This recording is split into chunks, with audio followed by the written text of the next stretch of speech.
Assalamualaikum everyone, I am here with another video and in this video we are going to discuss an important concern जो आजकल सारे MD-CAT के students को हो रहा है।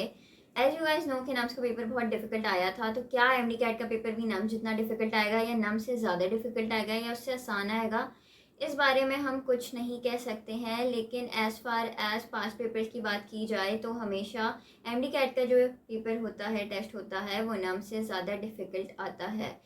इस दफ़ा हो सकता है कि नम्स से ज़्यादा मुश्किल आ जाए, हो सकता है कि नम्स से आसान आ जाए। वी नो नथिंग, हम कुछ भी नहीं कह सकते इस बारे में। लेकिन अब आप क्या कर सकते हैं? अब सबसे पहले तो नम्स के पेपर में आपने नोट किया होगा कि MCQs कहाँ कहाँ से आए थे, उन चैप्टर्स पर ज़्यादा ध्यान दें। मोर ओवर आपने एक और चीज़ नोट की होगी कि जो बायो का पोर्शन था उसमें हर प्रोविंस के MCQs थे, सिर्फ फेडरल के नहीं, पंजाब के भी थे, सिंध के भी थे, KPK के भी थे, हर प्रोविंस से थोड़ा थोड़ा लिया हुआ था।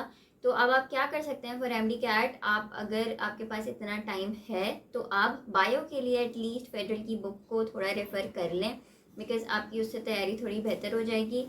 मोर ओवर अगर आपने अभी तक सिर्फ लर्निंग पर फोकस किया था तो इट इज़ इम्पॉर्टेंट कि अब आप कॉन्सेप्चुअल बेसिस अपनी स्ट्रॉन्ग करें, अपने जो कॉन्सेप्ट हैं उनकी बेसिस जो है उनको स्ट्रॉन्ग बनाएं, बिकॉज कॉन्सेप्चुअल MCQs भी आते हैं एंड बुक लाइंस के अलावा भी MCQs आते हैं। तो इट इज़ रियली इंपॉर्टेंट कि आपके कॉन्सेप्ट्स इतने स्ट्रॉन्ग हों कि वो हर तरीके का MCQ सॉल्व कर लें। So solution for this is only one thing, that is practice. Practice as much as you can, हर जगह से प्रैक्टिस करें। आपको जहाँ से MCQs मिल रहे हैं आप वहाँ से प्रैक्टिस करें। You can always opt for Pre-Med.PK। More over paper किस तरह आएगा इसके बारे में हम कुछ नहीं कह सकते, लेकिन आपको अपना बेस्ट देना है, बिकॉज नम्स के पेपर के बाद आपको इतना तो अंदाज़ा हो गया होगा कि पेपर किस तरह का आता है, कौन से टॉपिक के कितने MCQs लिए जाते हैं, कौन से टॉपिक को कितनी ज़्यादा इंपॉर्टेंस दी जाती है, कौन से टॉपिक को कम इंपॉर्टेंस दी जाती है। आपको ये चीज़ें आप समझ आ गई होंगी after the nums paper.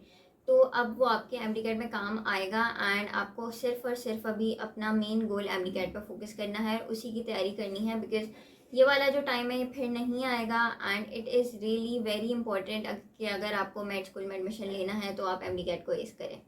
And that's it for this video. If you want to watch more such videos, keep following Pre-Maths YouTube channel and don't forget to like and share. Hope you have a good day.